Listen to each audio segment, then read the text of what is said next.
Hello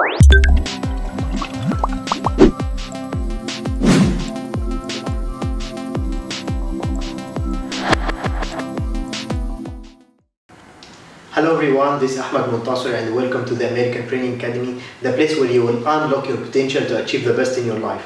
Today, I came to share with you 2 keys that will allow you and will help you to have the wonderful life and to be ready for any opportunities. Nowadays, we all living in a fast-paced life. And in this fast-paced life, sometimes we forgot to know who we are. And we tend to be reactive to the circumstances and we forgot to take control in our life. But let's see together how winners have 2 keys that allow them to be ready for any opportunity and to have a wonderful life.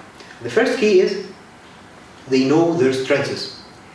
They not only know their strengths, but they also focus on them. They know how to use those strengths to achieve more in life.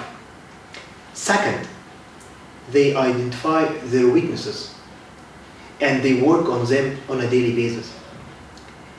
And by working on those weaknesses on a daily basis, they are ready to capture any opportunity and to live their wonderful life. Today, I came to share with you those two keys. So you can start by having a paper and a pencil, and you can write your strengths, and you can write your weaknesses, and you can start having a plan to develop your skills and to achieve more in life. Until we meet on Tuesday, remember, it's never too late to start living the life that you have dreamt about. Thank you so much for joining us.